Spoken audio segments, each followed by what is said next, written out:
யோவான் எழுதின சுவிசேஷம் 5ஆம் அதிகாரத்தினுடைய 9வது வசனத்தை வாசிக்கலாமா? யோவான் எழுதின சுவிசேஷம் 5ஆம் அதிகாரத்தினுடைய 9வது வசனத்தை வாசிக்கலாம்.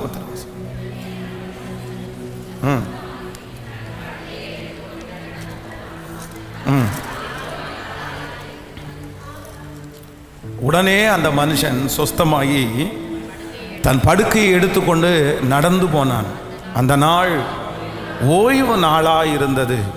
ஆதலால் யூதர்கள் குணமாக்கப்பட்டவனை நோக்கி, இது ஓய்வு நாளாயிருக்கிறதே, படுக்கையை எடுத்துக்கொண்டு போகிறதற்கு உனக்கு நியாயம் அல்ல என்றார்கள். அடுத்த வசனத்தை அவன் அவர்களுக்கு பிரதி உத்தரமாக, என்னை சொஸ்தமாக்கினவர் உன் படுக்கையை எடுத்துக்கொண்டு நடவென்று எனக்கு சொன்னார் என்றார். அடுத்த வசனம், அதற்கு அவர்கள், உன் படுக்கையை எடுத்துக்கொண்டு நடவென்று உன்னுடனே சொன்ன மனுஷன் யார் என்று அவனிடத்தில் கேட்டார்கள். நல்லா கவனமாக கவனிங்க ஆண்டவருடைய பிள்ளைகளே. இந்த இடத்துல பல ஆண்டுகளாக வியாதியாய் படுத்து கிடக்கிற ஒரு மனிதனை இயேசு கண்டு வெகு தூரம் பிரயாணம் பண்ணி ஆண்டவர் அவனை பார்த்து, அவன் வெகு காலமாய் வியாதிஸ்தன் என்று கண்டு ஆண்டவர் இப்போ என்ன சொல்கிறாருன்னா, உன் படுக்கையை எடுத்துக்கொண்டு நட அப்படின்றார். உடனே அந்த மனுஷன் பலப்பட்டு அத்தனை நாட்களுக்கு இருக்கிற பலவீனங்கள் எல்லாம் மாற்றப்பட்டு முடமாய் கடந்த அவன் இப்பொழுது எழும்பி நிற்க ஆரம்பிக்கிறான். ஸோ தன்னுடைய வாழ்க்கையில் தன்னுடைய காரியத்தை தானே அவனால் செய்ய முடியல. இதுவரைக்கும் இன்னொருத்தருடைய ஹெல்ப்பை அவன் தேடிட்டு இருந்தான். அது நிறைய நேரத்தில் அவனுக்கு கிடைக்கல. ஆனால் இப்போது சுயமாக அவன் என்ன பண்ணுறான் அப்படின்னு சொன்னால், இதுவரையிலும் அவனுடைய படுக்கையே அவனால் எடுக்க முடியாமல் இருந்தான். ஆனால் இப்போ சுயமாய தன்னுடைய படுக்கையை எடுக்கிற அளவிற்கு கர்த்தர் அவனை மாற்றினார். நம்முடைய ஆண்டவர் ரொம்ப நல்லவர். கர்த்தர் நம்மை சுயமாய் நிற்கிறது அவருக்கு பிடிக்கும். நம்முடைய காலில் நம்மளை நிற்க வைக்கிறவர் கர்த்தர். அடுத்தவருடைய உதவியினால் நம்மளை நிற்க வைக்கிறவர் அல்ல, நம்மை ஆசீர்வதிக்கிறவர் கர்த்தர். நான் நம்புகிறேன் உங்களையும் என்னையும் ஆண்டவர் ஆசீர்வதிக்கிறதுக்கு வல்லவராக இருக்கிறார். இன்னொருத்தருடைய காலில் கண்டிப்பாக நீங்கள் நிற்க மாட்டீர்கள். கர்த்தர் அப்படியே அனுமதிக்கவும் மாட்டார். ஆண்டவர் உங்கள் கையின் பிரயாசங்களை கர்த்தர் ஆசீர்வதிப்பேன் என்று கர்த்தர் வாக்கு கொடுக்கிறார். அவனவன் தன் தன் திராட்சை செடியின் நிழலிலே பயப்படுத்துவார் இல்லாமல் தங்கியிருப்பான் என்று வேதம் சொல்கிறது. ஆண்டவர் உங்களுக்கு உரியதில் கர்த்தர் உங்களை சாட்சியாய் நிறுத்துறதற்கு கர்த்தர் வல்லவராய் இருக்கிறார். ஆமே, நல்லா சொல்லுங்கள். உங்கள் கைகளிலே கர்த்தர் அதை தருவாராக. அது உங்களுக்கு சொந்தமானதாய் மாறும், அது உங்களுடையதாய் மாறும், அது உங்களுக்கு உரியதாய் கர்த்தர் தருவார். அது இன்னொருத்தருக்கு அதிலே கண்டிப்பாக சொந்தம் இருக்காது, இன்னொருத்தர் அதனுடைய தலையீடு இருக்காது. அப்படி நம்மளை பெருக பண்ணுகிற ஒரு நல்ல தேவனாகிய கர்த்தர்.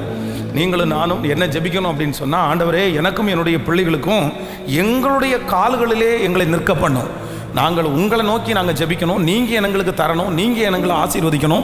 ஆனால் ஒரு நாளும் இன்னொருத்தருடைய உழைப்பில் இன்னொருத்தருடைய காலில் நாங்கள் நிற்காதபடி கர்த்தர் எங்களை தனியாக நிற்க பண்ணுகிறதற்கு கர்த்தர் வல்லவராக இருக்கிறார். இந்த உபவாச ஜெபத்தில் இருக்கிற அநேகருக்கு கர்த்தர் அப்படி தான் செய்ய போகிறார். இதுவரையிலும் உங்களுடைய படுக்கையை உங்களால் எடுக்க முடியல, இதுவரையிலும் உங்களுடைய படுக்கையை வேறொருவர் ரெடி செய்திருக்கலாம். ஆனால் கர்த்தர் வெகு நாளாய் வியாதியாய் கிடந்த அந்த மனுஷனை பார்த்து சொல்லுகிறார், இனி உனக்கு யாரும் உதவி செய்ய வேண்டிய அவசியம் இல்லை, நீ இனி யாரையும் எதிர்பார்க்க வேண்டிய அவசியம் இல்லை, உன் படுக்கையை எடுத்துக்கொண்டு நட அப்படின்னு சொன்ன கர்த்தர் இன்றைக்கு இந்த உபவாச ஜெபத்திலே, ஆமென், இதுவரையிலும் எத்தனையோ பேரை டிபெண்ட் பண்ணி இருக்கிற உங்களை கர்த்தர் சீக்கிரமாக உங்களுடைய கால்களிலே நிற்க பண்ணுகிறதற்கு கர்த்தர் வல்லவராய் இருக்கிறார். அது ஆண்டவருடைய பெரிய ஆசீர்வாதம்.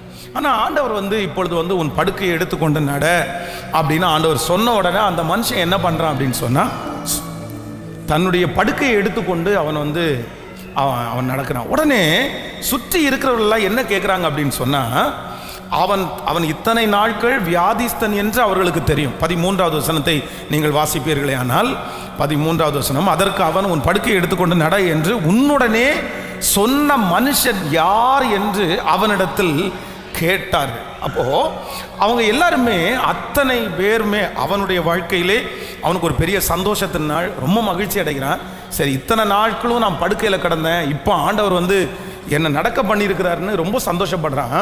ஆனால் சுற்றி இருக்கிறவங்க எல்லாரும் என்ன பண்ணுறாங்க அப்படின்னு சொன்னால், இல்லை உன்னை படுக்கையை எடுத்துக்கொண்டு நட அப்படின்னு சொன்னது யார்? ஏன் அப்படின்னு கேட்குறாங்க அப்படின்னு சொன்னால், அந்த நாள் என்ன நாளாக இருந்துச்சுன்னா ஓய்வு நாளாக இருந்துச்சு. அப்படின்னா அந்த இஸ்ரவேல் ஜனங்களுக்குள்ள, யூத ஜனங்களுக்குள்ள ஒரு பாரம்பரியம் இருந்துச்சு. என்ன பாரம்பரியம் இருந்துச்சு அப்படின்னு சொன்னால், அவர்கள் ஓய்வு நாளில் எதையுமே செய்யக்கூடாது, எந்த வேலையுமே செய்யக்கூடாது. அவங்க அன்னைக்கு வேலை எதுவும் செய்யாமல், அது கர்த்தருக்குரிய நாள். அந்த நாளில் ஆண்டவரை மட்டும்தான் தேடுவாங்க, வேற எதையுமே செய்ய மாட்டாங்கன்னு அவங்க பொருத்தனை பண்ணியிருந்தாங்க. மோசையினுடைய நாட்களிலே அது எழுதப்பட்டிருந்தது. இப்போ இத்தனை காலமாய் வியாதியாய் படுத்து கிடந்த ஒரு மனுஷன் தன்னுடைய படுக்கையை எடுத்து கொண்டு வர்றான். அதை பார்த்து அவங்களால சந்தோஷப்பட முடியல. பரவாயில்லையப்பா, இத்தனை வருஷமா நீ இருந்தியே, இன்னைக்கு கடவுள் உன்னை விடுதலை ஆக்கியிருக்கிறாரே அப்படின்னு சொல்ல முடியல.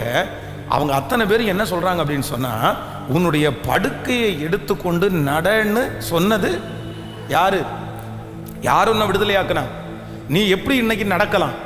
நீ இன்னைக்கு எப்படி படுக்கையை எடுத்துக்கொண்டு நீ வரலாம் அப்படின்னு சொல்லி மோசே எழுதுனது உனக்கு ஞாபகம் இல்லையா? ரூல்ஸ் உனக்கு ஞாபகம் இல்லையா?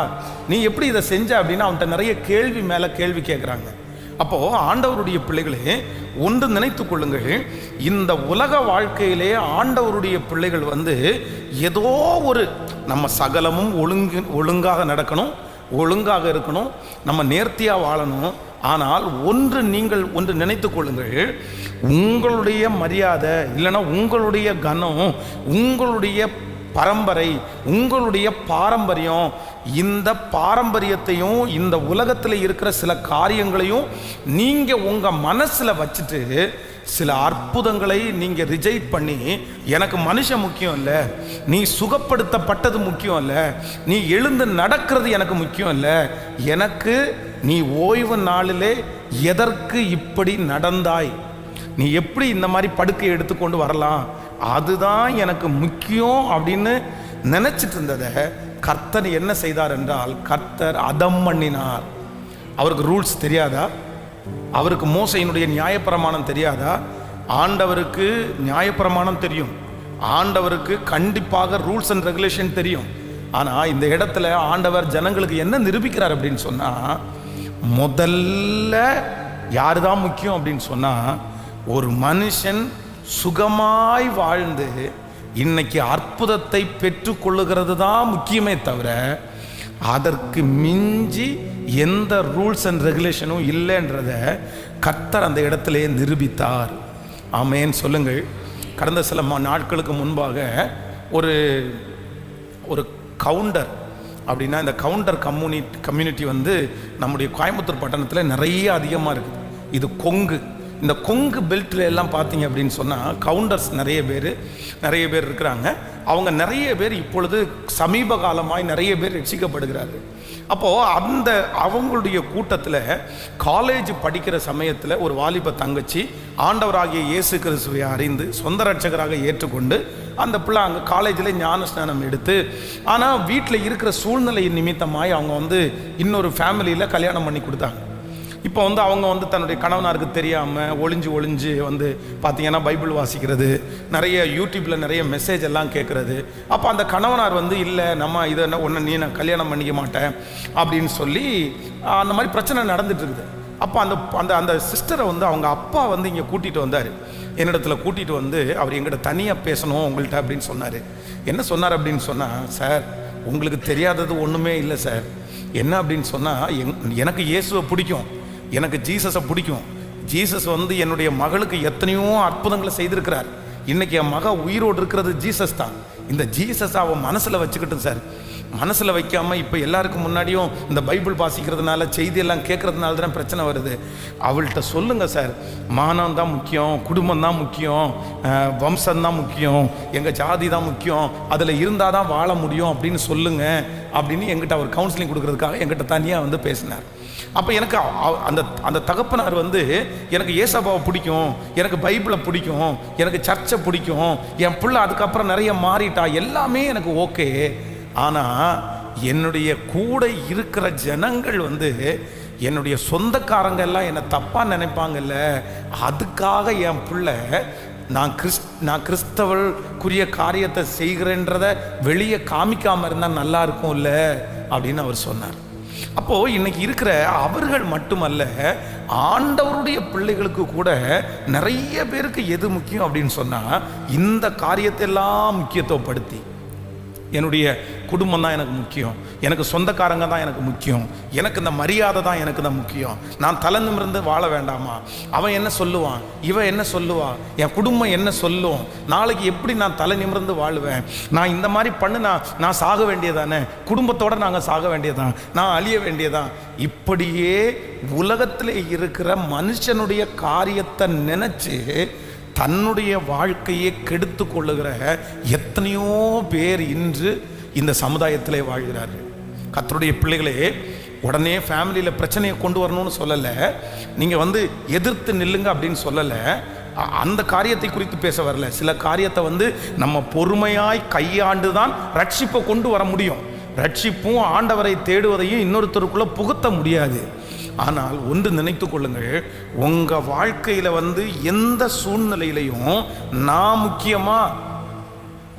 முக்கியமா இல்லை ரூல்ஸ் அண்ட் ரெகுலேஷன் முக்கியமா, நான் முக்கியமா, என்னுடைய வம்சம் முக்கியமா, நான் முக்கியமா, சொந்தக்காரங்க முக்கியமா, நான் முக்கியமா, மான மரியாதை இதெல்லாம் முக்கியமா அப்படின்னு நினைக்கிற அந்த காலகட்டத்தில் தேவனுடைய பிள்ளை டிசைட் பண்ண வேண்டியது என்ன அப்படின்னு சொன்னால், நீங்கள் தான் முக்கியமே தவிர ரூல்ஸ் அண்ட் ரெகுலேஷன் அந்த இடத்துல கண்டிப்பாக என்னவாகாது.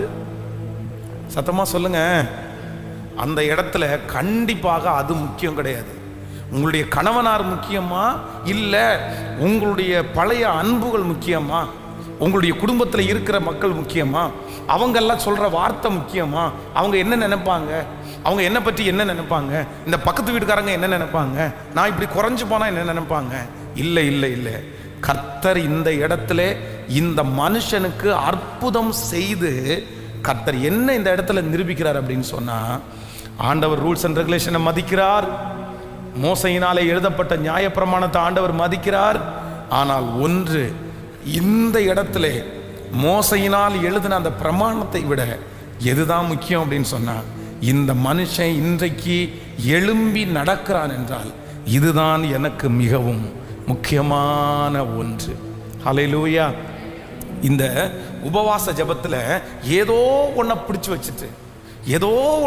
வச்சுட்டு இதுதான், இது இல்லைன்னா நான் வாழ மாட்டேன், இது இல்லைன்னா நான் வாழ முடியாது, இது இல்லைன்னா சமுதாயம் என்னை ரொம்ப தப்பாக நினைக்கும், இந்த காரியம் இல்லைன்னா என்னை எல்லாருமே கேவலமாக பேசுவாங்க, இதனால தான் நான் அங்கே போக மாட்டேங்கிறேன், இதனால தான் நான் இங்கே யார்கிட்டையும் மிங்கிளாக மாட்டேங்கிறேன்.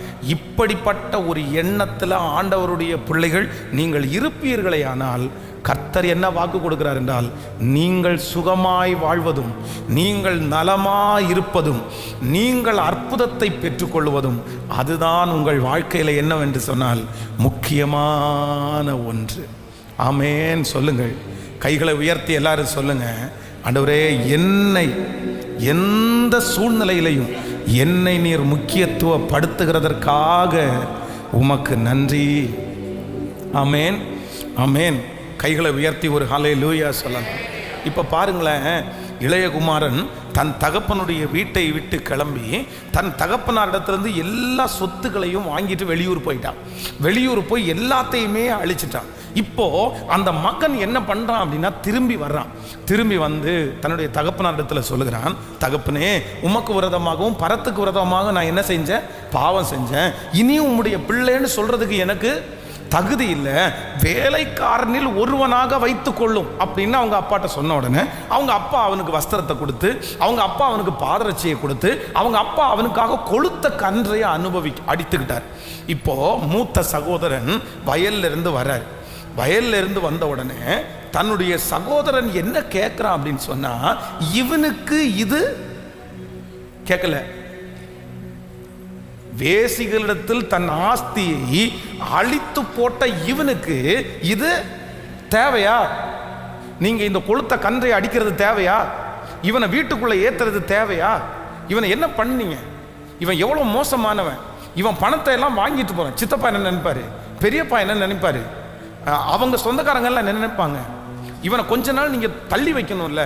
ஆனா அந்த தகப்பன் தன்னுடைய மகனை பார்த்து கேட்கிறார், சொல்றாரு, மகனே, இந்த நேரத்தில் ரூல்ஸ் முக்கியம், சொல்லுங்க. இந்த நேரத்தில் பணம் முக்கியம், இந்த நேரத்தில் அவன் கொண்டு போய் இழந்த சொத்து முக்கியம். இப்போ சொத்தா பையனா, பணமா பையனா, மரியாதையா பையனா அப்படின்ற ஒரு சூழ்நிலையில தகப்பன் வரும்போது அந்த தகப்பன் என்ன சொல்றாரு அப்படின்னு சொன்னா, போன சொத்து போயிட்டும்பா, போன பணம் போயிருட்டுப்பா, கோச்சிக்கிற சொந்தக்காரங்க கோச்சிக்கட்டும்பா, ஆனா இந்த நேரத்தில் எனக்கு யார் தான் முக்கியம் அப்படின்னு சொன்னா, என்னுடைய பையன் ஜீவனோட வந்தான்ல, என்னுடைய பையன் சுகத்தோட வந்தான்ல, அதுவே எனக்கு என்னவானது அப்படின்னு சொன்னா, சத்தமாய் சொல்லுங்கள். கடந்த சில நாட்களுக்கு முன்பாக கடிதத்தை எழுதி வைத்து கழுத்தில் தூக்கு மாட்டி இறந்து போன ஒரு மனுஷனுடைய கடிதத்தை வாசிக்கக்கூடிய ஒரு சூழ்நிலை உண்டானது. அப்போது அந்த கடிதத்தில் தன்னுடைய மனைவிக்கும் தன்னுடைய பிள்ளைகளுக்கும் அவர் எழுதி வச்சிருக்கிறார் ஒரு கடிதம்.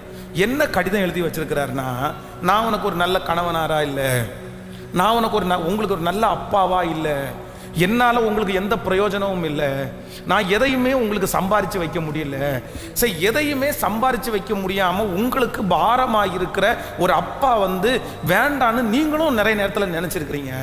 நீங்களே என்ன வேண்டான்னு நினைக்கும் போது நான் இந்த உலகத்தில் உயிரோடு இருக்க விரும்பலை, அதனால என்னுடைய உயிரை நான் மாற்றிக்கிறேன், நீங்கள் நல்லா வாழுங்க அப்படின்னு சொல்லி அந்த கடிதத்தை அவர் எழுதி முடித்திருந்தார்.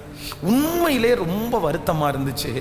அவர் இறந்து போய் படுத்து கிடக்கும்போது அவருடைய மனைவி என்ன அழுதாங்க அப்படின்னு சொன்னா, ஐயா நீ இப்படி செய்வேன்னு தெரிஞ்சிருந்தா உன்னை நான் திட்டியிருக்க மாட்டேன்ல, உன்னை நான் ஒன்றுமே பேசியிருக்க மாட்டேன்ல, நீ இப்படி எனக்கு பண்ணிட்டு போயிட்டியே.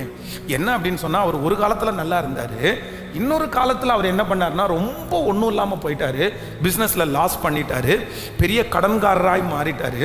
ஒவ்வொரு நாளும் கடன்காரங்க வீட்டில் வர ஆரம்பித்த உடனே இந்த மனைவி சரிங்க பார்த்துக்கலாம், நம்ம பண்ணிக்கலாம், சரி ஒரு காலத்தில் நீங்கள் சம்பாரிச்சிங்க, இதெல்லாம் மாறும் அப்படின்னு தைரியம் சொல்ல வேண்டியவங்க என்ன சொல்லிங்க அப்படின்னு சொன்னால், இந்த மாதிரி பிழைக்க தேவையா சொன்னாங்களா? இவரை நாளுக்கு நாள் குத்தி, நீ ஏன்னா அந்த பணம் தானே முக்கியம், மரியாதை தானே முக்கியம், மரியாதை இல்லாமல் ஒரு மனுஷன் உலகத்தில் வாழ்ந்து என்ன பிரயோஜனம், இந்த மாதிரியே அடிக்கடி அவரை வருத்தப்படுத்தி அவரை ஒரு பெரிய விஷயமா எடுத்துக்காம கடைசியில் இந்த உலகமே வேண்டான்னு அந்த மனுஷன் தற்கொலை செஞ்சு மாண்டு போனார். ஆண்டவருடைய பிள்ளைகளே, இந்த சத்தத்தை கேட்கிற ஆண்டவருடைய பிள்ளைகளே, எப்பொழுதுமே ஆண்டவர் நினைக்கிறது, ஆண்டவர் நமக்கு சொல்லி தடுக்கிறது என்ன அப்படின்னு சொன்னா, நமக்கு ரூல்ஸ் முக்கியமானது தான், நமக்கு பணம் முக்கியமானது தான், நமக்கு மரியாதை முக்கியமானது தான்.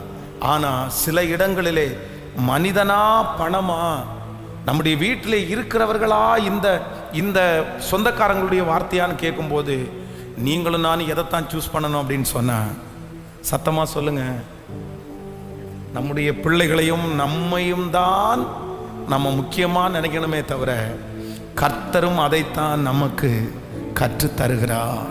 ஹல்லேலூயா. நீங்கள் முக்கியம் இல்லைன்னு எத்தனை பேர் வேண்டாமான்னு சொல்லலாம், நீங்கள் முக்கியமற்றவர்களாய் மற்றவங்களுக்கு முன்னாடி தெரியலாம்.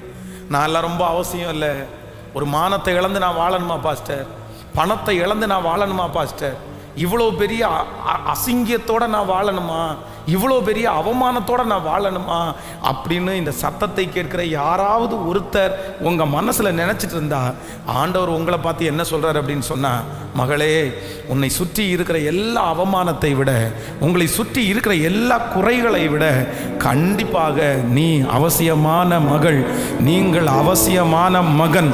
கர்த்தர் உங்களை அதற்காக தான் மரண கண்ணியிலிருந்து கர்த்தர் உங்களை காப்பாற்றி வைத்திருக்கிறார். நீங்கள் முக்கியமானவர்கள் என்று பரலோகம் கண்டிப்பாக சொல்லுகிறது, நீங்கள் முக்கியமானவர்கள் என்று ஆண்டவர் சொல்லுகிறார்.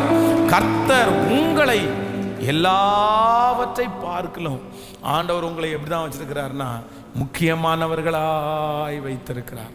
கைகளை உயர்த்தி ஒரு ஹல்லேலூயா சொல்லலாம், சத்தமா ஹல்லேலூயா சொல்லலாம். ஆண்டவரே எங்களுக்கு ஒரு ஞானத்தை கற்றுத்தாரும், ஆண்டவரே எங்களுக்கு ஒரு ஞானத்தை தாரு. என்ன ஞானத்தை கொடுங்க அப்படின்னு சொன்னா, என்னுடைய வாழ்க்கையில் இருக்கிற சில ஆசீர்வாதங்களை விட முக்கியமானது யார் அப்படின்னு சொன்னா, நாங்கள் தான் மிகவும் முக்கியமான மனிதர்கள். ஆமேன் சொல்லுங்கள். வேதத்தில் நீங்கள் இன்னொரு வசனத்தை கூட வாசிக்கும் போது வேதம் சொல்லுது, நீங்கள் லூக்கான சுவிசேஷத்தில் வாசிக்க வேண்டாம். அந்த இடத்துல சகேயு என்கிற ஒரு மனுஷன் இருக்கிறான். வேதம் சொல்லுகிறது, அவன் குள்ளனானபடியினால் அவன் என்ன பண்ணனான்னா இயேசு எப்படிப்பட்டவரோ என்று பார்க்க காட்டத்தி மரத்தில் அவன் என்ன பண்ணான் அப்படின்னு சொன்னா ஏறினான். இப்போ இயேசு அவனுடைய வாஞ்சையை பார்த்து காட்டத்தி மரத்துக்கு கீழே நின்று ஆண்டவர் என்ன சொல்றாருன்னா, சகேயுவே சீக்கிரமாய் சொல்லுங்க, சீக்கிரமா இறங்கி வா அப்படின்னு சொல்றாரு. உடனே அவன் இறங்கி வந்த உடனே என்ன சொல்றாரு அப்படின்னா, நீ சீக்கிரமா இறங்கி வா, நான் இன்று உன் வீட்டில் தங்கணும் அப்படின்னு சொல்றாரு. உடனே ஆண்டவர் அவன் வீட்டுக்கு போறாரு. அவன் வீட்டுக்கு போகும்போது ஆண்டவரை நேசிக்கிறவங்க, ஜெபிக்கிறவங்க, ஆண்டவருடைய சீடர்கள், சுத்தி இருந்தவங்க எல்லாருக்குமே சகேயுவை பற்றி நல்லா தெரிஞ்சவங்க ஆண்டவரை பார்த்து என்ன கேட்குறாங்க அப்படின்னு சொன்னா, பாவியான ஒரு மனுஷனுடைய வீட்டில் இவர் சொல்லுங்க, பாவியான ஒரு மனுஷனுடைய வீட்டில் இவர் தங்க போறாருல்ல. எல்லாருமே ஆண்டவரை ஆண்டவரே நீர் எவ்வளோ பெரிய தெய்வம், நீ எவ்வளோ பெரிய ஆண்டவர், போயும் அவனுடைய வீட்டுக்கு நீங்க போறீங்களா? அவன் வீட்டுக்கு நீங்க போலாமா? அவன் எவ்வளோ மோசமான மனுஷன் தெரியுமா? ஆனா அந்த இடத்துல அவனுடைய வீட்டுக்குள்ளே போய் கர்த்தர் என்ன சொல்றார் அப்படின்னு சொன்னா, இன்றைக்கு இந்த வீட்டிற்கு, சத்தமா சொல்லுங்க, இன்று இந்த வீட்டிற்கு ரட்சிப்பு வந்தது. இந்த உலகத்திலே இருக்கிற எல்லாருமே உங்களை கழிச்சு கட்டினாலும், இந்த உலகத்திலே இருக்கிற எல்லாருமே உங்களிடத்துல பேசுறத கூட விரும்பாம போனாலும், உங்களுடைய கடனின் நிமித்தம், உங்களுடைய தாழ்வின் நிமித்தம், உங்களுடைய அழகற்ற வாழ்க்கை நிமித்தம் யாராவது ஒருத்தர் உங்களிடத்துல பேசுறது, உங்க வீட்டுக்கு வர்றதை கூட உங்க சொந்தக்காரங்க அவாய்ட் பண்றாங்கன்னா, நான் நம்புறேன் உங்க இருதயம் வருத்தப்படவே வேண்டாம். ஆண்டவர் வாக்கு கொடுக்கிறார், நான் உன் வீட்டிலே தங்குவேன், நான் உன் வீட்டிற்கு நான் வருவேன், உன்னை நான் ஆசீர்வதிப்பேன். உங்கள் வீட்டிற்கு ரட்சிப்பை கொடுக்கிற கர்த்தர், அவர்கள் உங்களை முக்கியமாய் நினைக்காவிட்டாலும் கர்த்தர் உங்களை முக்கியத்துவப்படுத்துவார். ஆண்டவர் உங்களை முக்கியமாய் நினைக்கிறார். அவருடைய பார்வையிலே நீங்கள் மிகவும் விசேஷமானவர்கள்.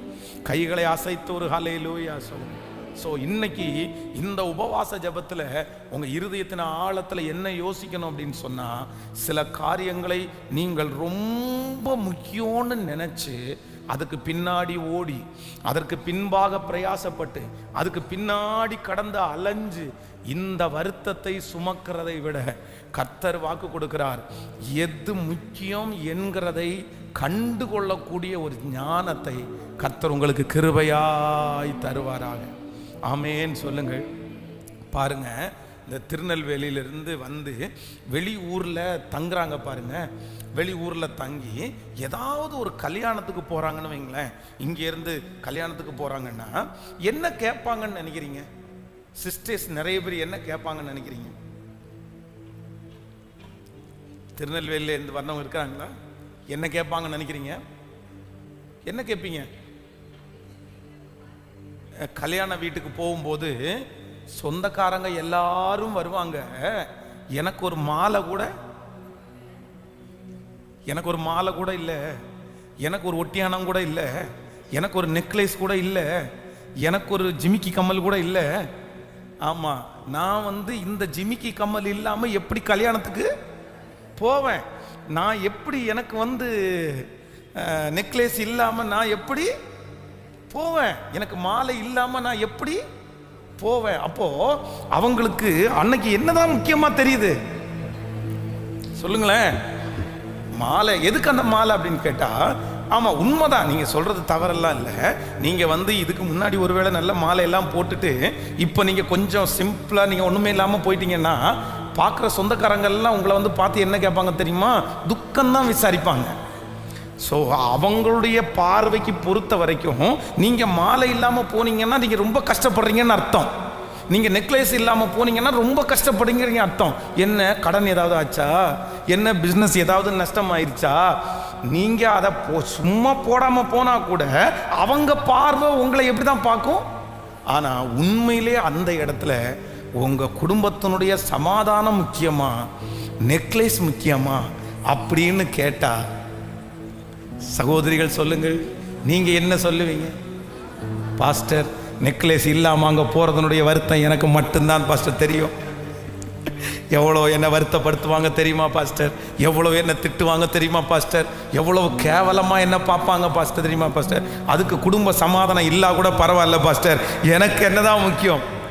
இல்லை இல்லை இல்லை இல்லை இல்லை, ஆண்டவர் பல இடங்களில் நிறைய இடத்துல ஆண்டவர் அற்புதம் செய்தார். அவர் அற்புதம் செய்த இடத்தில் எல்லா இடத்துலையும் கர்த்தர் மனுஷங்களுடைய மைண்ட் செட்டை மாற்றி தான் அற்புதம் செய்தார். ரூல்ஸ் அண்ட் ரெகுலேஷனை சில இடங்கள்லாம் ஆண்டவர் உடைச்சு தான் ஆண்டவர் அற்புதம் செய்தார். இப்படி நடக்கக்கூடாது அப்படின்னு நினைச்ச அந்த இடத்துல அந்த காரியத்தை ஆண்டவர் நடத்தி முடித்தார். அப்பதான் ஆண்டவர் கேட்கிறார், எப்பா நீங்க இப்படி ஒரு மனுஷனுக்கு அற்புதம் செய்கிறத நினைச்சு இப்படி கிண்டல் பண்றீங்களே, இப்படி நான் ரூல்ஸை மீறிட்டேன்னு சொல்றீங்களே, உங்களில் ஒருத்தனுடைய ஆடு குழியில விழுந்துச்சுன்னா, ஒரு மாடு குழியில விழுந்துச்சுன்னா சரி அப்படியே நீங்க போட்டுட்டு போயிருவீங்களா? போட்டுட்டு போக மாட்டீங்கல்ல. அந்த ஆட்டுக்குட்டியை எடுத்து வித்தா காசு கிடைக்கும், அந்த மாட்டை எடுத்து வித்தா காசு கிடைக்கும்னு சொல்லி பணத்துக்காக குழியில விழுந்தா கூட அதை எடுப்பேன் அப்படின்னு சொல்லி போறீங்களே. இந்த மனுஷன் இத்தனை நாளா உடல்நிலை சரியில்லாம இருக்கிறாரு, இன்னைக்கு அற்புதத்தை கொடுத்தல, உங்களுக்கு என்னப்பா பிரச்சனை? கர்த்தர் அவங்கள்ட்ட கேட்கிறாரு. அப்போ ஆண்டவர் என்ன மதிக்கிறார் அப்படின்னு சொன்னா, நம்முடைய ஜீவன் இல்லாவிட்டால் இந்த உலகத்திலேயே ஒன்றுமே இல்லை. ஆமென் சொல்லுங்கள். உங்க கண்ணுக்கு முன்னாடி கொண்டு வந்துருங்க. முக்கியம் இல்லாத ஒன்றை, இல்லைன்னா இந்த விஷயத்தை முக்கியத்துவப்படுத்துகிறத விட இந்த விஷயம்தான் ரொம்ப முக்கியம்னு சொல்லுகிற ஒன்றை நீங்கள் செய்யாமல் நீங்கள் அந்த காரியத்தையே முக்கியத்துவப்படுத்தி முக்கியமான சில காரியங்களை விடுவீர்களே ஆனால் கண்டிப்பாக அதில் உங்களுக்கு ஆசீர்வாதம் இல்லை. ஹல்லேலூயா. ஆண்டவரே, எனக்கு ஒரு ஞானத்தை தாரு, எனக்கு ஒரு கிருபையை கற்றுத்தாரு. என்ன கற்றுத்தாரு அப்படின்னு சொன்னா, ஆண்டவரே முக்கியமானதை முக்கியத்துவப்படுத்தக்கூடிய ஒரு ஞானத்தை கர்த்தர் கிருபையா எனக்கு தருகிறவர். கைகளை எல்லாரும் உயர்த்தி ஆண்டவரிடத்துல கேளுங்க பார்க்கலாம்.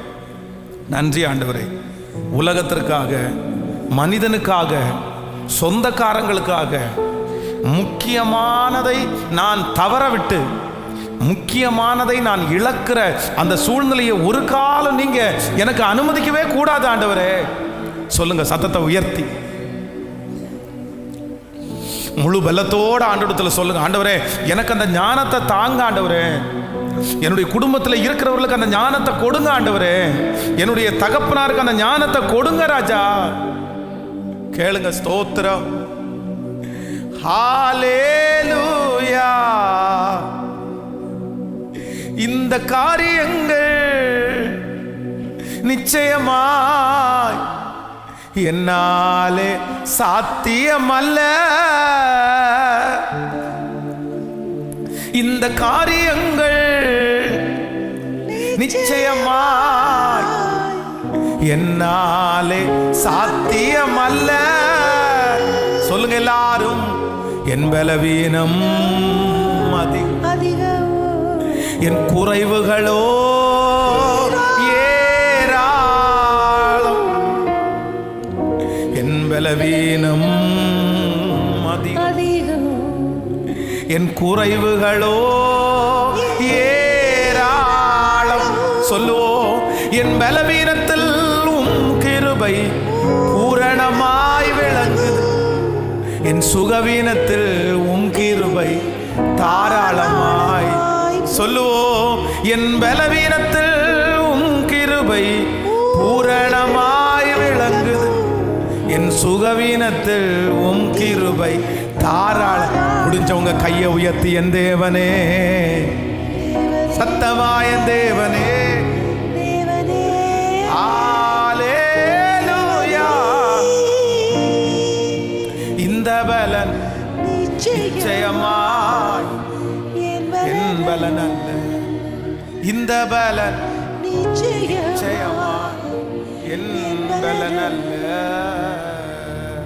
ஹல்லேலூயா.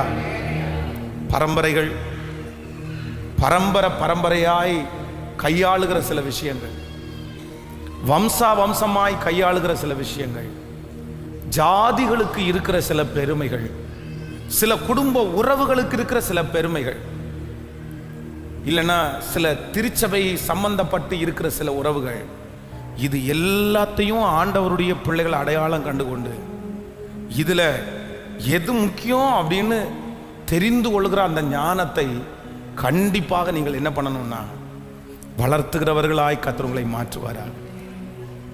ஆமென். விசுவாசிக்கிறீர்களா? கைகளை அசைத்து ஒரு ஹல்லேலூயா சொல்லலாம். ஆமென். இந்த சிபிஎம் திருச்சபை பார்த்தீங்க அப்படின்னு சொன்னால், உபதேசத்தில் ரொம்ப ஸ்ட்ராங்கான திருச்சபை என்ன திருச்சபை சொல்லுங்களேன்? அவங்க தான் ரொம்ப ஸ்ட்ராங்கான, ரொம்ப ஜெபிக்கிறவர்கள், அதிகமான கமிட்மெண்ட் உள்ளவங்க, விசுவாச வீரர்கள். எனக்கு ரொம்ப பிடிக்கும். எங்கள் பாஸ்டரும் வந்து அதிலிருந்து வந்தவர் தான். அதான் எங்கள் பாஸ்டர் சன்னியாசியாகவே இருந்தாங்க. ஆனால் சில காரியங்கள் மட்டும் என்னால் என்ன பண்ண முடியாதுன்னா, அது ஒத்துக்கவே முடியாது. அவ்வளோ அழகா ஜெபம் பண்ணி ஒரு சாதாரணமான மனுஷனை அவங்க எப்படி தான் பார்ப்பாங்க அப்படின்னு சொன்னால், மனுஷனை பார்க்கறது இல்லை, பாவியாக தான் நிறைய பேரை பார்ப்பாங்க. நீ பாவி. அவங்களுக்கு அந்த இடத்துல என்னதான் முக்கியம் அப்படின்னு சொன்னால், ரூல்ஸ் தான் அந்த இடத்துல முக்கியமே தவிர நீ அந்த இடத்துல முக்கியம். நீ ரூல்ஸை பின்பற்றல, நீ ரூல்ஸை கீழ்ப்படியல அப்படின்னு சொன்னா கண்டிப்பாக அவ்வளோதான். உனக்கு எந்த மனிதாபிமானமும் உனக்கு எதுவுமே உனக்கு இல்லை, உனக்கு இல்லை. இல்லை ஆண்டவருடைய பிள்ளைகளே, அதுக்காக நான் லிபரலாக இருக்கணும், ரூல்ஸை விட்டு கொடுக்கணும் அப்படின்னு நான் சொல்ல வரல. ஆனால் ஆண்டவரை பொறுத்த வரைக்கும் மனிதர்களா, மனிதனா, இல்லை இந்த விஷயமா அப்படின்னு கேட்டால், கர்த்தர் யாரை தான் முக்கியத்துவப்படுத்துகிறார் அப்படின்னு சொன்னால், இந்த இடத்துல என் பிள்ளையை பாதுகாக்கிறது தான் எனக்கு அவசியமானது. இந்த இடத்துல சமாதானம் தான் எனக்கு அவசியமானது. இந்த இடத்துல நான் இந்த இடத்துல அமைதியாக இருக்கிறது மட்டும்தான் அவசியமானது. இந்த இடத்துல மற்றவங்களுக்கு முன்னாடி நான் தாழ்ந்து போகிறது தான் அவசியமானது. பரவாயில்ல, அவமானங்கள் நிந்தைகள் வந்தால் கூட பரவாயில்ல, நான் என்னை நல்லா வச்சுக்கணும்னு ஆண்டவர் விரும்புகிறார். மனிதன் இப்பொழுது இருப்பான், நாளைக்கு மாறுவான்.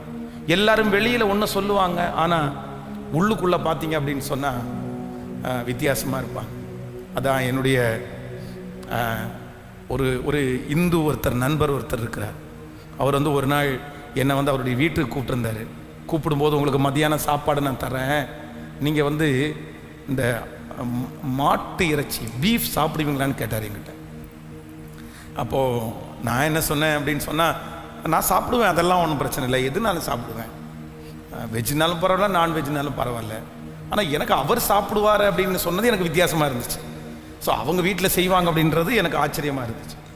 அப்போ வந்து அவர் வச்சுருந்தாரு, அவரும் என் கூட சேர்ந்து சாப்பிடும்போது அவர்கிட்ட கேட்டேன், நீங்கள் என்ன பார்த்து கேட்டீங்க சார், நான் இப்போ உங்களை பார்த்து கேட்குறேன், நீங்கள் இதெல்லாம் சாப்பிடுவீங்களா அப்படின்னு கேட்டார். அப்போ அவர் என்ன சொன்னார்னா, பாஸ்டர் நானும் அப்படி தான் நினச்சேன். நான் வந்து என்னுடைய பிள்ளை வந்து ஆங்கிலோ இண்டியன் ஸ்கூலில் படிக்கிறா, அவளுக்கு வந்து பிடிச்ச ஃபுட்டே வந்து என்னதான் நான்வெஜ்ஜில் இதுதான் பிடிக்கும். ஆனால் எங்களுடைய குடும்பத்து ஆட்கள், எங்களுடைய வம்சத்து ஆட்கள் யாருமே இந்த கடையில் போய் நிற்க மாட்டாங்க. நான் வந்து என்ன பண்ணுறேன்னே தெரில. கொரோனா சமயத்தில் என் பிள்ளை வந்து வீட்டில் இருந்தனால எனக்கு ரொம்ப போர் அடிக்குது டாடி, நீங்கள் சமைக்கிறதுக்கு இதை வாங்கிட்டு வாங்க, எனக்கு வாங்கிட்டு வந்தீங்கன்னா நான் கொஞ்சம் ஃப்ரெஷ்ஷாவேன் அப்படின்னு சொன்னால், அதனால நான் வந்து பயந்து போய் அந்த கடைக்கு முன்னாடி காரை நிப்பாட்டிட்டு அங்கே இருக்கிற ஒரு பையனை கூப்பிட்டு, எப்பா ஒரு கிலோ மட்டும் பேப்பரில் பொதிஞ்சு கொடு, நான் அந்த ஓரத்தில் நிற்கிறேன்னு சொல்லிட்டு திரும்பி பார்த்தா எங்கள் ஆட்களில் ஒரு 25 பேர் அங்கே நிற்கிறாங்க பாஸ்டர். எங்கள் ஆட்களில் ஒரு 25 பேர் அங்கே நிற்கிறாங்க பாஸ்டர். எனக்கு அப்படியே ஷாக் ஆகிட்டேன். ஏன்டா அத்தனை பேரும் வந்து நாட்டாம மாதிரி உட்காந்து தெருவில் உட்காந்து பேசும்போது, நீங்கள் அதை சாப்பிடக்கூடாது, அது நமக்கு விரோதி அப்படின்னு பிரசங்கம் பண்ணி அதை சொல்லிட்டு நீங்கள் அத்தனை பேரும் வந்து இந்த கடையில் நிற்கிறீங்களடா அப்படின்னு அப்போ தான் நினச்சேன். அப்போது நிறைய பேர் வெளி தோற்றத்திற்கு ரூல்ஸை பிடிக்கிறது மாதிரி, வெளி தோற்றத்துக்கு நடிக்கிறது மாதிரி நடித்தாலும் உள்ளுக்குள்ளே நிறைய பேரால் அதை என்ன பண்ண முடியல. ஆனால் நம்ம நிறைய பேர் என்ன நினைக்கிறோம் தெரியுமா, மானம் போயிடும். இல்லை, அதுக்காக இது சொல்கிறேன்னு நினைக்காதீங்க. பொதுவாக எல்லா விஷயத்துலையுமே நிறைய பேர் என்ன பண்ணுறாங்க அப்படின்னு சொன்னால், இப்படியே அதுக்கு அவங்க அப்படி ஃபாலோ பண்ணுறவங்க நிறைய பேர் இருக்கிறாங்க. ஆனால் அதற்காக இதுதான் அப்படின்னு நம்ம என்ன பண்ண முடியாது. சத்தமாக சொல்லுங்க. அதை கொண்டு வரவே முடியாது ஒரு காலத்திலையும். அந்த மாதிரி ரூல்ஸ் அண்ட் ரெகுலேஷன் வரும்போது, ரூல்ஸ் முக்கியமா நான் வாழ்கிறது முக்கியமானா எதுதான் முக்கியம்? கேட்கல இல்லையே, நிறைய பேர் வரலையே இன்னும். அந்த நல்ல சத்தமா சொல்லுங்க எல்லாருமே. ஆமென். அந்த இடத்துல கண்டிப்பாக நம்ம என்னதான் பண்ணணும் அப்படின்னு சொன்னா, தப்பா நினைச்சா கூட பரவாயில்லப்பா, தப்பா நினைச்சா கூட பரவாயில்ல. அதனால தான் தேவனுடைய மனுஷன் சொல்லும்போது சொல்கிறான், நான் யூதருக்கு, கேட்கல, பக்கத்தில் கையை பிடிச்சு சொல்லுங்க, நான் யூதருக்கு யூதராயும் கிரேக்கருக்கு சில காரியங்கள் உங்களுக்கு ஒத்துக்கிடாட்டி பரவாயில்ல, நீங்க செய்ய வேண்டாம். ஹலோ, சில காரியங்கள் உங்களுக்கு ஒத்துக்கிடாட்டி, கேட்கல, செய்ய வேண்டாம். இப்போ ஃபோர்க் பண்ணி கறி இருக்குல்ல, வேதத்தின்படி நம்ம அதை என்ன பண்றதில்லை யாருமே. கண்டிப்பா சிலருக்கு ஒத்துக்காது. நமக்கு மனசுல நினைச்சாலே என்னவா இருக்கும், அது ஒரு மாதிரி இருக்கும், சரி வேணாண்டா நமக்கு அதெல்லாம் வேண்டாம். ஆனால் ஃபாரின்ல எல்லாம் அதர் கண்ட்ரீஸில் போய் பார்த்தீங்கன்னா பைபிளை வச்சுட்டே எந்த கடைக்கு தான் போவாங்க சொல்லுங்க. கையில் பைபிள் இருக்கும், ஆனால் ஃபோர்க் கடையில் போய் நின்றுருப்பாங்க. அது அவங்களுக்கு பிடிக்குது, அவங்களுக்கு நிறைய பேருடைய உணவாக அது இருக்குது. ஆனால் நம்ம என்னதான் இருந்தாலும் ஆண்டவர் ஒரு டைம் சொல்லியிருக்காங்கன்னா அதில் கண்டிப்பாக ஏதோ ஒரு காரணம் இருக்கும் அப்படின்னு நம்ம அவாய்ட் பண்ணுறோம்.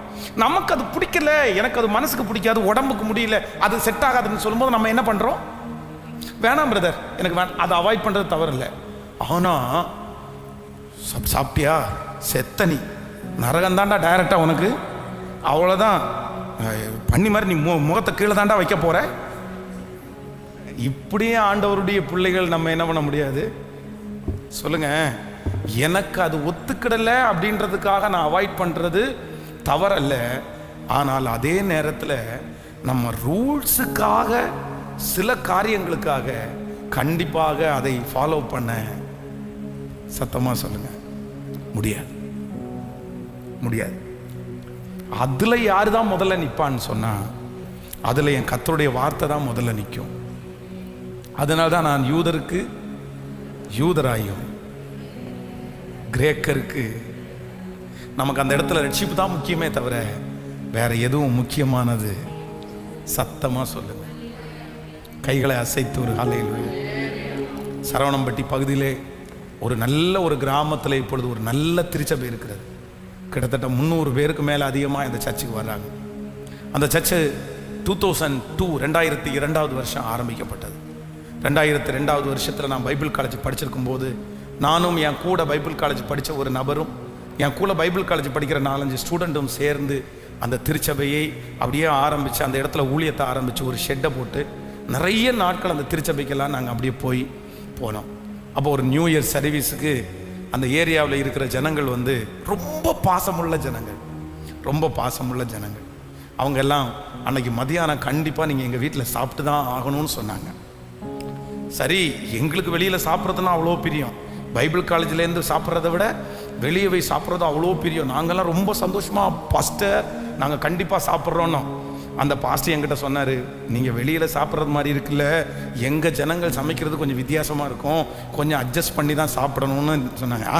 அது எதுவாக இருந்தாலும் நாங்கள் அட்ஜஸ்ட் பண்ணிக்குவோம் அப்படின்ற மாதிரி உள்ளே போனால் வீட்டுக்குள்ளே காலடி எடுத்து வச்சாலே என்ன ஸ்மெல் வருது அப்படின்னா, இந்த நான்வெஜ் கழுவி ஊற்றின ஸ்மெல் வருது. சரி, ரொம்ப குடிசையான வீடு, கீழே மண் தர, சாணி போட்டிருக்காங்க. சரின்னு போய் அந்த வீட்டில் ஜெபம் பண்ணி முடித்த உடனே சாப்பிட உட்காரலாமான்னு சொன்னாங்க. சரி சாப்பிட்லான்னு சொல்லி தட்டை வச்சாங்க, சாப்பாடை போட்டாங்க, குழம்பு ஊற்றுனாங்க. அப்படியே குப்புன்னு அடிக்குது அந்த பச்சை வாசம். ஐயோ, ஒன்றுமே சொல்ல முடியல எங்களால். நாங்கள் ஒரு 3 பேர் போட்டிருக்கோம். ஒருத்தராக திரும்பி பார்க்குறோம். ஒருத்தன் என்ன பண்ணிட்டான் அப்படின்னு சொன்னால், கையை வச்சுட்டு, சாரி பாஸ்டர் என்னால் முடியாது அப்படின்னு எந்திரிச்சிட்டான். போயிட்டான். என்னால் முடியவே முடியாது, அவங்க தப்பாக நினச்சா கூட பரவாயில்ல அப்படின்னு போயிட்டான். பட் எனக்கு அது பண்ண முடியல. சரி, அவங்களா ரொம்ப ஆசையாக சாப்பிடுங்கன்றாங்க. எங்கே சாப்பிட அப்படியே கண்ணை மூடிட்டு மட்ட மட்ட மட மட மட மடன்னு ஸ்பீடாக சாப்பிட்டேன். ஸ்பீடாக சாப்பிட்டு பக்கத்தில் தண்ணி இருந்துச்சு, தண்ணியை குடிச்சிட்டு நான் ஸ்பீடாக சாப்பிட்டதை நினச்சி அவங்களுக்கு என்ன பிடிச்சுன்னு நினச்சிட்டாங்க போல. திரும்பி ஓடி வர்றாங்க, பிரதர் உங்களுக்கு ரொம்ப பிடிச்சிருச்சா அப்படின்னு. ஐயோ வேணாங்க அப்படின்னு சொல்லிட்டு எந்திரிச்சு வெளியே வந்து ஒன்றுமே பண்ண முடியல, ஒரே வாமிட்டாக இருந்துச்சு. பட் அதெல்லாம் முடிச்சுட்டு வந்தோம். இன்னைக்கு ஆனால் பார்த்தீங்கன்னா அந்த இடத்துல வந்து ஒரு மிகப்பெரிய ஒரு திருச்சபை வந்து இன்னைக்கு அந்த இடத்துல இருக்குது. அதனால் அது மாதிரி மிஷினரிகள் வந்து நிறைய இடங்களில் பார்த்தீங்க அப்படின்னு சொன்னால் சில காரியங்களை வந்து என்ன பண்ணாங்கன்னா, ஜனங்களுக்காக அவங்க என்ன பண்ணாங்கன்னா சாக்ரிஃபைஸ் பண்ணாங்க. அவங்க வந்து நீங்கள் அதர் கண்ட்ரீஸில் போனீங்கன்னா உங்களுக்கு தெரியும், அவ்வளோ லக்ஸரியாக இருக்கும் அந்த கண்ட்ரீஸ், அவ்வளோ சுத்தமாக இருக்கும். அவங்களுடைய வீடு சுத்தமாக இருக்கும், அவங்க கார் சுத்தமாக இருக்கும், அவங்களுடைய ரோடு சுத்தமாக இருக்கும். ஆனால் இங்கே இந்தியாவில் வரும்போது அவங்க நிறைய பேருக்கு அந்த மாதிரி எந்த சுத்தத்தையும் பார்க்கல. ஆனால் சுவிசேஷம் என்கிற ஒன்றை மனதிலே வைத்து தியாகம் பண்ணி எல்லா சாப்பாட்டையும் நமக்காக அவங்க பழகி, எல்லா சூழ்நிலைகளும் நமக்காக பழகி அவங்க அன்னைக்கு தியாகம் பண்ணதுனால தான் இன்னைக்கு இயேசு நமக்கு கிடைச்சிருக்கிறார். ஒரு திருச்சபை நமக்கு கிடைச்சிருக்குது, இந்த பரிசுத்த வேதாகமம் நமக்கு கிடைச்சிருக்கிறது. ஸோ சில இடங்களிலே நம்ம தாழ்ந்து போய் சில காரியங்களை விட்டு இறங்கி போனா அந்த இடத்துல சுவிசேஷம் நமக்கு பிரபல்யமாகுமானால் கண்டிப்பாக ஆண்டவருடைய பிள்ளைகள் அதை செய்துதான் ஆக வேண்டும். ஆமென் சொல்லுங்க. எனக்கு ஒரு ஞானத்தை கொடுங்க ஆண்டவரே, எனக்கு ஞானத்தை கொடுங்க. எது அவசியம்னு எனக்கு கண்டுகொள்ளக்கூடிய கிருபையை அந்த ஞானத்தை கர்த்தர் தாரும். ஹல்லேலூயா. திருமணத்திற்கு ஒரு பொண்ணுக்கு ஒரு பையனை பார்க்குறோம், ஒரு பையனுக்கு ஒரு பொண்ணு பார்க்குறோம். இன்னைக்கு ஒவ்வொருத்தருக்கும் ஒவ்வொரு விதமான ஐடியாஸ் இருக்கும். சிலருக்கு சொந்த வீடு இருந்தால் தான் பொண்ணு கொடுப்பேன்னு சொல்லுவாங்க, சிலருக்கு இவ்வளோ சம்பளம் இருந்தால் தான் பொண்ணு கொடுப்பேன்னு சொல்லுவாங்க, சிலருக்கு இவ்வளோ படிப்பு இருந்தால் தான் வந்து. நான் சொல்கிறேன் அதெல்லாம் தப்புன்னு நான் சொல்லலை. ஆனால் எது எனக்கு தேவைன்னு அறியக்கூடிய ஞானத்தை கர்த்தர் தான் நமக்கு தரணும். எத்தனை பேர் ஆமோதிக்கிறீர்கள்? கைகளை அசைத்து நம்புறீங்களா?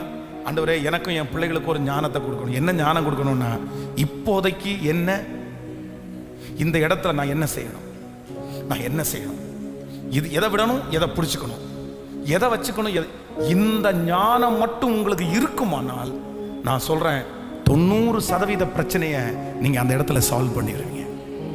உங்களுக்கு சஞ்சலமே இல்லை, பெரிய சமாதானத்தை கர்த்தர் தருவதற்கு கர்த்தர் வல்லவராயிருக்கு. கையை உயர்த்தி ஒரு ஜெபம் பண்ணுங்க பார்க்கலாம். எங்களுக்கு ஞானத்தை கொடுக்கிற கர்த்தாவே, கேளுங்க அப்பா பார்த்து. எங்கள் ஞானத்தில் ஐஸ்வர்யம் உள்ள தெய்வமே, ஹல்லேலூயா. எனக்கு கற்று தாருங்க ஆண்டவர். எனக்கு தெரியாதுப்பா, எனக்கு தெரியாதப்பா, எனக்கு தெரியாதுப்பா, எனக்கு சொல்லி தாங்க ஆண்டவரே. இந்த இடத்துல இப்ப எது முக்கியம் அப்படின்றதற்கு ஆண்டவரே அந்த ஞானத்தை கர்த்தர் இப்பொழுது எனக்கு நீர் தர போகிறதற்காக உமக்கு ஸ்தோத்திரம். ஆமென், ஆமென். எத்தனை பேருக்கு விளங்குது? எத்தனை பேருக்கு விளங்குது? எந்த இடத்திலும் ஒரு ஆண்டவருடைய பிள்ளைக்கு தெரிந்து கொள்ளக்கூடிய ஒரு பெரிய சத்தியம் என்னன்னா, இந்த இடத்துல இப்போ எது தேவை. நான் சொல்றது உங்களுக்கு புரியுதா? விளங்கிருச்சா? இந்த இடத்துல இப்பொழுது நீங்கள் கடந்து போகிற இந்த சிச்சுவேஷன்ல உங்களுக்கு என்ன முக்கியம், என்ன முக்கியம்? இந்த ஞானம் மட்டும் உங்களுக்கு இருக்குமானால் அது போதுமானது. அந்த பிரச்சனைகளை நீங்க என்ன பண்ணுவீங்க அப்படின்னா, ரொம்ப சுலபமாய் ரொம்ப அழகாய் நீங்கள் தாண்டுவதற்கு கர்த்தர் உங்களுக்கு பலன் தருவார். ஆமென் சொல்லுங்க. விசுவாசிக்கிறீர்களா? கைகளை அசைத்து ஒரு ஹல்லேலூயா சொல்லுங்க. ஆமென். உங்களுடைய பிள்ளைகளுடைய திருமண வாழ்க்கையிலையும் கர்த்தர் தருவாராக. எந்த விதமான போராட்டம் வந்தாலும் இந்த ஞானத்தை ஆண்டவர் உங்களுக்கு தருவாராக. நீங்க எல்லாருமே இன்னைக்கு நல்லா ஜெபிக்கணும். இது ரொம்ப தேவையான ஞானம். இதை இதை வந்து நீங்க அசால்ட்டா எடுத்துறாதீங்க. இன்னைக்கு நிறைய ஜனங்கள் பாடுபடுறது எதனால தான் பாடுபடுறாங்க? இந்த இடத்துல என்ன தேவைன்றது அவங்களுக்கு தெரியாததுனால தான் ரொம்ப பாடுபடுறாங்க, ரொம்ப பாடுபடுறாங்க. நான் உங்களுக்கு இந்த சம்பவத்தை சொல்றேன், இன்னைக்கு அதை இதை புரிஞ்சுக்கிறதுக்காக சொல்றேன். நாகர்கோயில இருந்து ஒரு பாப்பா வந்து கோயம்புத்தூர் பட்டணத்தில் படிக்க வைக்கிறாங்க. அந்த பாப்பா கோயம்புத்தூர் காலேஜில் படிக்கும்போது இங்கே கோயம்புத்தூரில் இருக்கிற ஒரு பையனை நேசிக்கிறாங்க. அந்த பையனுடைய வீட்டுக்கு அடிக்கடி போயிட்டு அந்த பிள்ளை வந்து அவளுடைய காதலை வளர்த்து கொண்டு திடீர்னு ஒரு நாள் அந்த காலேஜ் படித்து முடிக்கிறதுக்கு முன்னாடியே நான் இவனை கல்யாணம் பண்ணிக்கிறேன் அப்படின்னு சொல்லி அந்த பிள்ளை அதே மாதிரி என்ன பண்ணிட்டான்னா கல்யாணமும் பண்ணிட்டான். ஸோ அங்கேருந்து நாகர்கோவிலேருந்து எனக்கு ஃபோன் பண்ணுறாங்க, பாஸ்டர் இந்த மாதிரி அவள் என்னமோ கல்யாணம் பண்ணிக்கிட்டான்னு சொல்கிறா, என்ன பண்ணுறேன்னு தெரில அப்படின்னு சொல்லி. சரி நீங்கள் ஒன்றும் பதட்டப்படாதீங்க, நீங்கள் வாங்க மெதுவாக வாங்க, நம்ம பார்த்துக்கலாம் அப்படின்னு சொல்லி இங்கே வந்து அந்த பிள்ளை அந்த பையனை கூப்பிட்டு எல்லாம் முடிஞ்சால் எல்லாமே முடிஞ்சு. அப்படின்னா கல்யாணம் எல்லாம் பண்ணிட்டான் படித்து முடிக்கிறதுக்குள்ளே. அவங்க அப்பா என்ன சொல்கிறாருன்னா கொந்தளிக்கிறார். என்ன சொல்கிறார் அப்படின்னு சொன்னால், நீ என்னை விட்டுருங்க, நான் போகிறேன், போயிட்டு திரும்பி வருவேன். நான் நாகர்கோவிலில் போய் ஒரு 200 பசங்களை நான் கூப்பிட்டு வரேன், பெரிய ரவுடி கோஷ்டி. இவன் குடும்பத்தோடு இவனை காலி பண்ணி இவனை நான் முடிச்சிடுறேன், இந்த பிரச்சனை இதோட முடிஞ்சிடும்னு ரொம்ப தீவிரமாக இருக்கார். அவர் அந்த அளவுக்கு ரட்சிக்கவும் படலை, ரொம்ப தீவிரமாக இருக்கார். இல்லை நான் செய்யவே முடியாது, என்னால் எதுவுமே பண்ண முடியாது, எனக்கு இந்த பொண்ணும் வேண்டாம் அவனும் வேண்டாம், 2 பேருமே உயிரோடு இருக்கக்கூடாது.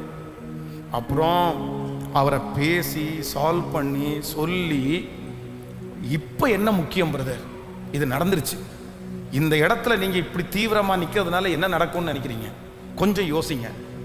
இப்போ நம்முடைய பிள்ளை அங்கே மாட்டிக்கிட்டா, சிக்கி இருக்கா, அவளை கொண்டு வரதுக்கு என்ன பண்ணணும்? இதுக்கு நீங்கள் கோவப்பட்டோ, நீங்கள் வளர்த்துனது உண்மைதான், ஆளாக்குனது உண்மைதான், படிக்க வச்சது உண்மைதான் எல்லாமே. பட் அவள் புரிஞ்சுக்கல, என்ன பண்ண முடியும்? கொஞ்சம் பொறுமையாக இருங்க. இது அவள் அவசரப்பட்டதுனால இவ்வளோ பெரிய பிரச்சனையை நமக்கு கொண்டு வந்திருக்கிறா. இப்போ நீங்களும் அதே மாதிரி அவசரப்பட்டு இதை விட ஒரு பெரிய பிரச்சனையை நீங்கள் கொண்டு வர போகிறீங்களா? வெயிட் பண்ணுங்க. சொல்லி சமாதானப்படுத்தி அழகாய் பேசி அந்த காரியத்தை வந்து முடிக்கிறதுக்கு ஆண்டவர் ஒரு ஞானத்தை கொடுத்து ரொம்ப அழகாக முடிச்சாச்சு. இப்போ பாருங்களேன், அந்த இடத்துல இந்த மாதிரி ஒரு இடத்துல இது இப்போ இந்த ஏரியாவில் என்ன முக்கியம்னு சொல்லி கொடுக்கறதுக்கு ஒரு ஆள் இல்லாத பட்சத்தில் சில குடும்பங்களுடைய நிலைமை என்ன ஆகும்? அதனால எல்லாரும் ஆண்டவரிடத்தில் கேளுங்க, ஆண்டவரே எந்த சூழ்நிலைக்குள்ள நான் கடந்து போனாலும் எனக்கு 2 காரியம் எனக்கு முன்னாடி நிற்கும்.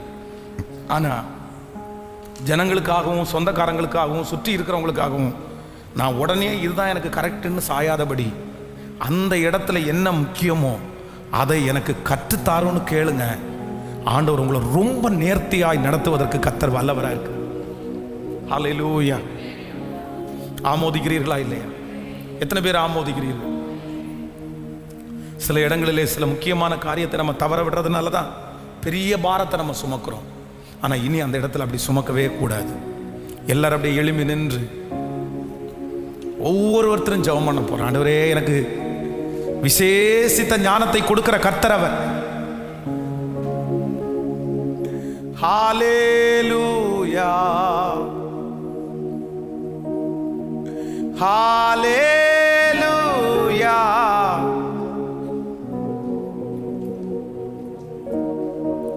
நன்றி. உங்களில் ஒருவன் ஞானத்தில் குறைவுள்ளவனாய் இருந்தால் யாவருக்கும் சம்பூரணமாய் கொடுக்கிறவரும் ஒருவரையும் கடிந்து கொள்ளாதவருமாய் இருக்கிற அவரிடத்தில் கேட்க கடவன்.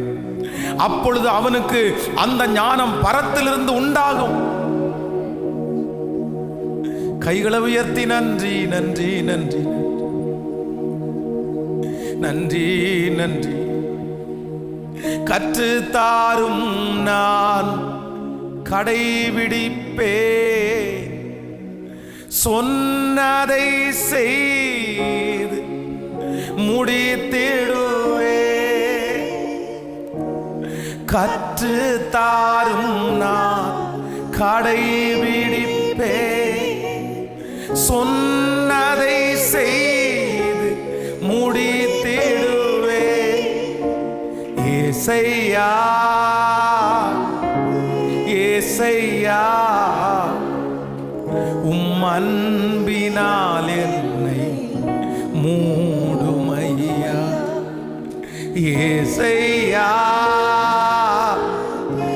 ஏசையா உம் அன்பினால் என்னை மூடுமையா. நிறைவான பரிசு நீர்தானையா, என் நீழல் தான் எனக்கு தஞ்சமையா. நிறைவான பரிசு நீர்தானையா, என் நீழல் தான் எனக்கு தஞ்சமையா. ஏசையா ஏசையா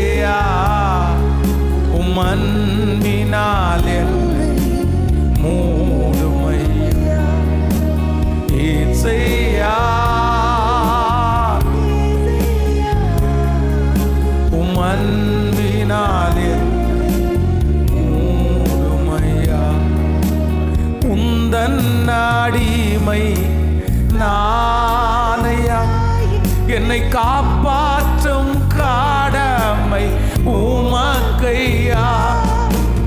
உந்தன் அடிமை நானையா, என்னை காப்பாற்றும் கடமை உமக்கையா.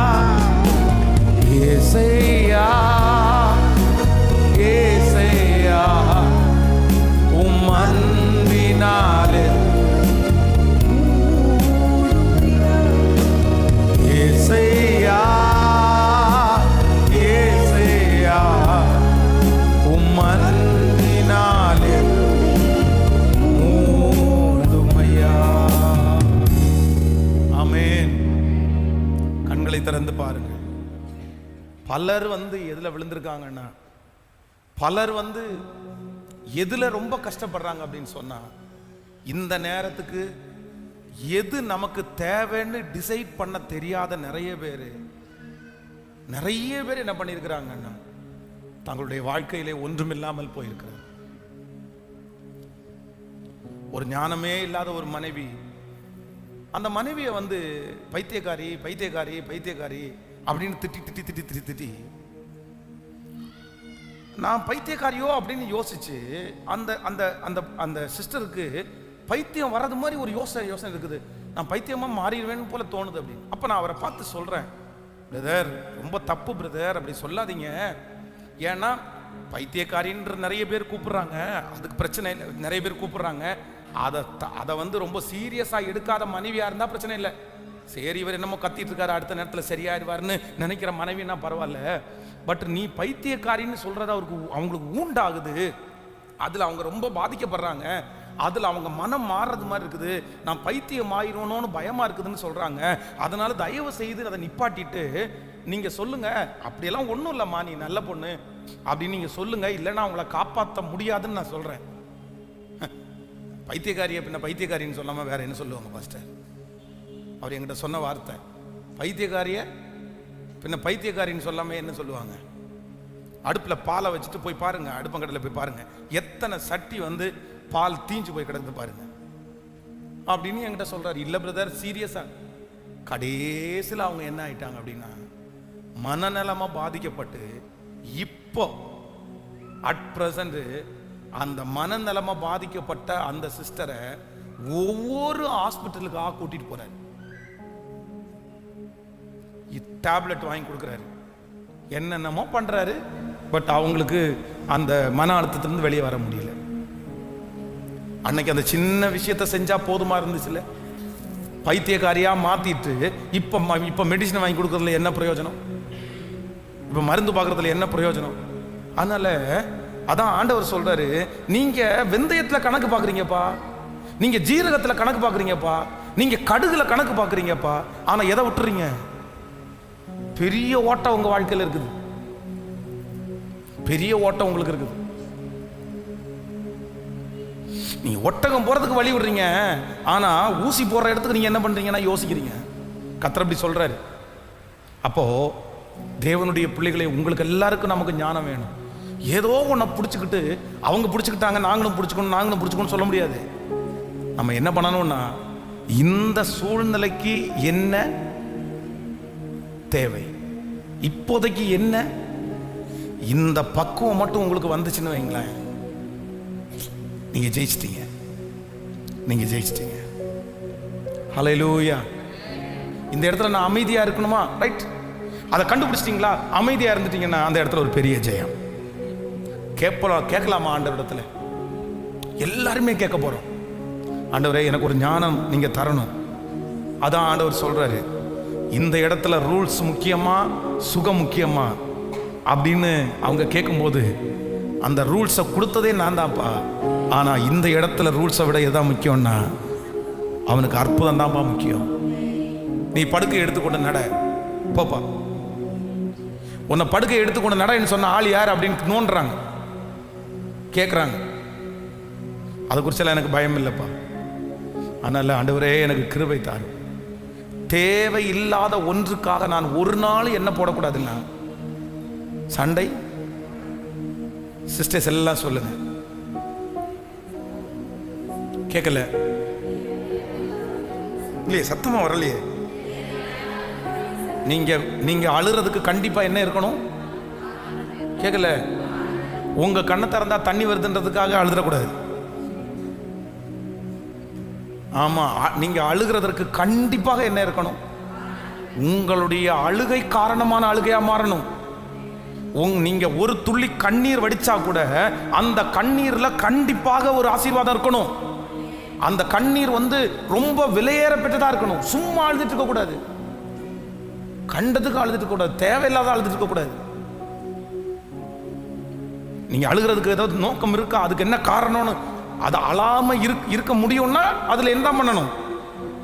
அது அழுறதுக்கு அவசியம் இல்லாத ஒன்றுக்காக நான் அழ வேண்டிய அவசியம், நீங்க அழ வேண்டிய அவசியம் இல்லாத ஒன்றுக்காக நீங்கள் அழுதீர்களே ஆனால் உங்களுடைய கணவனார், உங்களுடைய பிள்ளைகள், உங்களுடைய மனைவி என்ன சொல்லுவாங்க அப்படின்னு சொன்னா, சும்மா அது எப்ப பார்த்தாலும் கண்ணீர் வடிச்சுட்டு தான் இருக்கும் அப்படின்னு சொல்லுவாங்க. அப்ப நம்முடைய கண்ணீருடைய வேல்யூ சொல்லுங்க. நிறைய பேருக்கு தெரியாமலே போயிடும். இல்ல ஆண்டவரே எனக்கு ஒரு ஞானத்தை கொடுமா ஆண்டவரே, சில சூழ்நிலைக்குள்ள போகும்போது எனக்கு இது அவசியம்தானா என்று கேட்கக்கூடிய ஒரு ஞானத்தை கர்த்தர் எனக்கு கிருபையாய் தருகிறவர். கேட்கலாமா? ஜெபம் பண்ணலாமா? எல்லாருமே எத்தனை பேர் ஆன்லைன்ல இருக்கிற ஆண்டவருடைய பிள்ளைகளும் நீங்க ஜெபம் பண்ணணும்னு நான் எதிர்பார்க்கிறேன். ஆமென். எல்லாருமே ஜெபம் பண்ண போறோம். கர்த்தர் இன்னைக்கு நம்மோடு கூட பேசுகிறார். ஹல்லேலூயா. அவசியம் இல்லாத எத்தனையோ காரியத்திற்கு நம்ம நிறைய போட்டு போட்டு போட்டு போட்டு கஷ்டப்பட்டு இருக்கிறோம். Thank you Jesus. Thank you Jesus. Thank you Jesus. Hallelujah. Hallelujah. தேவையில்லாத நிறைய குப்பைகளை நம்முடைய இருதயத்தில் போட்டு போட்டு போட்டு அப்படியே நிறைய பேர் நீங்க வச்சிருக்கிறீங்க. ஆனா கர்த்தர் என்ன சொல்றாருன்னா, அதை தூக்கி போட, அதனால எந்த பிரயோஜனம் இல்லை. அந்த குப்பையை உள்ள வச்சிருக்க வேண்டாம். ஞானத்தை தாருங்க ஆண்டவரே, ஞானத்தை தாருங்க, தாருங்க தாருங்க.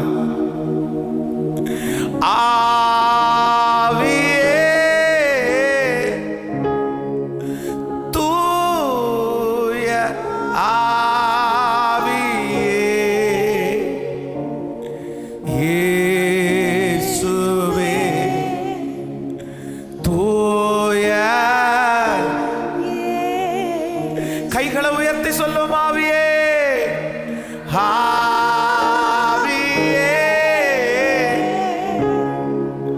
தூய ஆவியே. எல்லாரும் சொல்லு, இயேசுவே தூய இயேசுவே வழி நடத்தும் தூய ஆவியே வழிகாட்டும் தூய அப்பா வழி நடத்தும் தூய ஆவியே வழிகாட்டும் தூய. இப்போ கைகளை மேல உயர்த்தி